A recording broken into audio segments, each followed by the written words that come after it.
Siapakah Yesus? Mari kita kenal dari mujizat dan karyanya. Yesus mengubah air menjadi anggur. Yesus dan beberapa muridnya pergi ke utara, ke wilayah Galilea, daerah asal mereka. Maria ibu Yesus juga datang ke pernikahan itu sebagai teman dari keluarga mempelai. Tampaknya dia ikut melayani tamu. Jadi dia langsung tahu ketika ada masalah. Dia pun memberitahu Yesus mereka kehabisan anggur. Di sana ada 6 tempayan yang terbuat dari batu. Masing-masing bisa memuat lebih dari 40 liter air. Yesus meminta para pelayan untuk mengisi tempayan-tempayan itu dengan air. Lalu Yesus berkata, "Sekarang ambil sedikit isinya dan bawa kepada ketua pesta." Ketua pesta terkesan dengan mutu anggur tersebut, tapi dia tidak tahu bahwa itu dihasilkan melalui mukjizat. Dia memanggil mempelai laki-laki dan berkata, "Biasanya orang menyajikan anggur yang bagus lebih dahulu, dan ketika orang-orang sudah mabuk, baru yang kurang bagus. Kamu malah menyimpan anggur yang bagus sampai sekarang."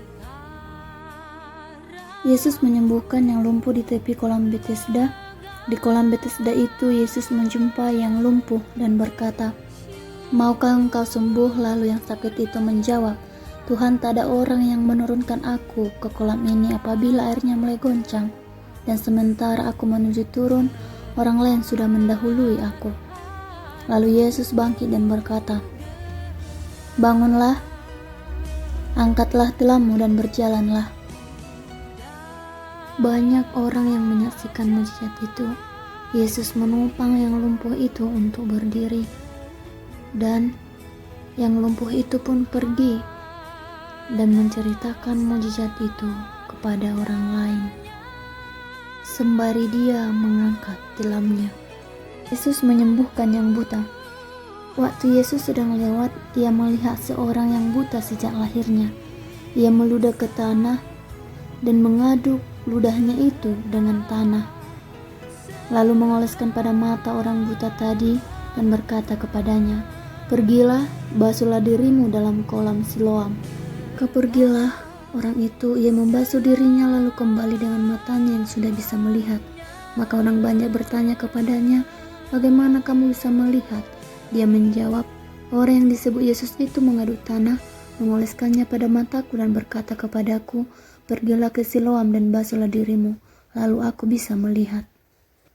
Yesus membangkitkan Lazarus. Ketika Lazarus sudah meninggal, Yesus berkata, "Angkat batu itu." Lalu Marta berkata, "Tuhanku, bukankah sekarang dia sudah berbau? Karena dia telah mati 4 hari lamanya."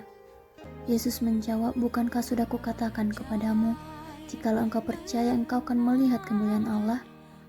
Orang-orang banyak mengangkat batu yang menutupi kuburan itu. Lalu Yesus menengadah ke atas dan berdoa. Setelah itu Yesus berkata, "Lazarus, marilah keluar." Lazarus yang telah mati 4 hari itu datang keluar dengan kaki dan tangannya masih terikat kain kapan dan mukanya tertutup dengan kain peluh.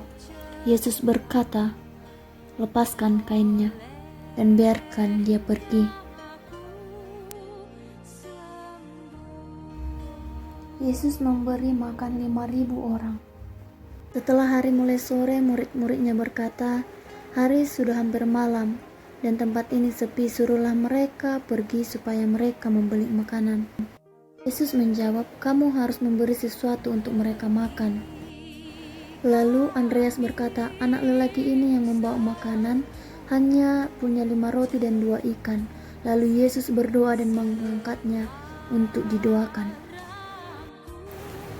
Lalu murid-muridnya membagi-bagikan roti itu kepada semua orang, dan mereka makan sampai kenyang. Setelah itu murid-muridnya mengumpulkan yang tersisa, masih ada 12 bakul penuh.